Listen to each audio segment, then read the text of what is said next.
think we're at number 305. Yeah. This one says, can God do anything? Right? That's the question for this one. And then there are several passages that are listed that seem to indicate that he can. And then there are several passages that are listed that seem to indicate that God cannot do anything. Yeah. So the issue here is, can God do anything? Right? This is the old classic, can God make a rock so heavy that he himself could not lift it? Or if you've ever watched The Simpsons, can God make a burrito so hot that he himself cannot eat it? So it depends on which one you grew up with. I grew up with The Simpsons one, so that's the one. So there are a number of verses here that make the claim that yes, he can do anything, and then also no. I think we kind of assume, because God is God, that he can do anything, and those are found in places like Genesis 18:14. Is anything too hard for the Lord? At the appointed time, I'll return to you about this time next year, and Sarah will have a son. Obviously, the question is left unanswered, because of course the answer is no. There's nothing that God cannot do. Right. The answer, it's an assumption that no, God can do anything. Yeah, and that's clearly made when he returns and Sarah's pregnant. Job 42:1-2. Then Job answered the Lord and said, I know that you can do all things, and that no purpose of yours can be thwarted. So that seems like a pretty firm statement. That's straightforward, right? And Job should know.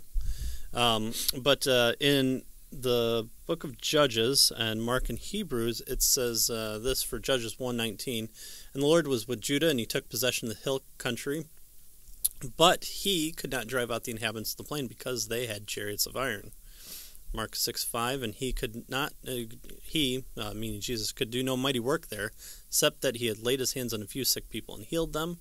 And Hebrews 6:18 says, so that by two unchangeable things in which it is impossible for God to lie. So there it says it's impossible for God. We who have fled for refuge might have strong encouragement to hold fast to the hope set before us. So it seems like contradictions, at least on face value. Yeah. So the issue that Dr. Lyle here points out is what he calls the equivocation fallacy. Mm-hmm. Right? So you're using the word in two different ways here. Yeah. Anything can... The word anything. Anything, yeah. Right. So anything can mean any actual thing that's logically possible, he mentions, or it can mean anything including hypothetical absurdities or contradictions, right? Like gobbledygook or supercalifragilisticexpialidocious. Can God do that, yes. Right? Yeah. Mary Poppins can, God can. Yeah. Things like, can you have a circle with edges? Or a square circle is another one. Yeah, a married bachelor. There you go. Yeah. Yep. Can God make one of those? Yeah. Right. So the idea here is God can do anything, notice, that is logically possible. Mm-hmm. That's the idea, right? Anything that is in line with, that's consistent with his nature. So, can God do, gobbledygook, meaningless things, that don't have any, a square circle it's a meaningless thing in the language, right? And so God cannot be inconsistent with his character. We reason because God is a reasoning person, and so he doesn't do things that are, number one, inconsistent with his character, and secondly, things that are logically inconsistent, that is, that they are meaningless, mm-hmm. right? So, no, God cannot do those types of things. So things like miracles, parting of the Red Sea, the virgin birth, healings,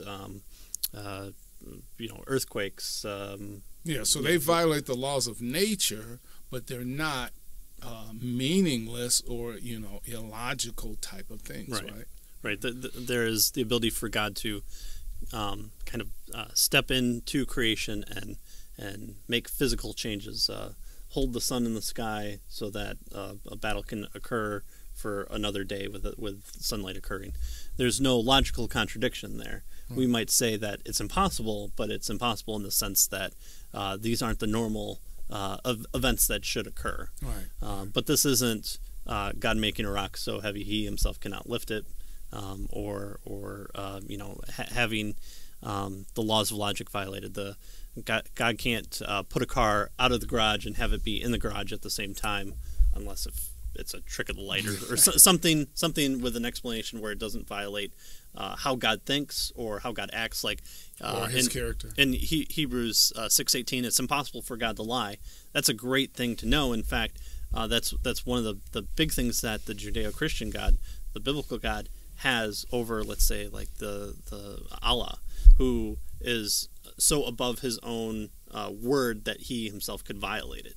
And so how do we know that salvation is possible in how Muslims claim that you reach salvation if God can, at the 11th hour or right before you die, or not tell you, comes about, and we were supposed to eat 12 chickens before we died. So for that particular religious tradition, right, God's will is the operative thing. Mm-hmm. What the scriptures teach, the Bible teaches, is that God's character determines what he does, not necessarily his will. His will is just an outworking of what he desires to do with regard to his character.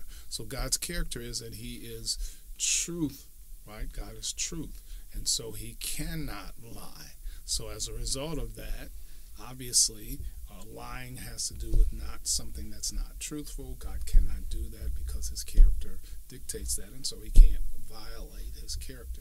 So we can trust, then, we know that God says, if you believe in the Lord Jesus Christ, and thou shalt be saved. We can trust him to keep his word when he says that. Mm-hmm. Right. So, equivocation on the word anything. What do you mean by anything? Does it mean anything that's just anything, whether it's logically contradictory or whatever? Or do you mean something that is in principle possible to do? Well, in principle possible to do is what we're talking about here. Like raising the dead. It's in principle possible for God to do because he is all powerful.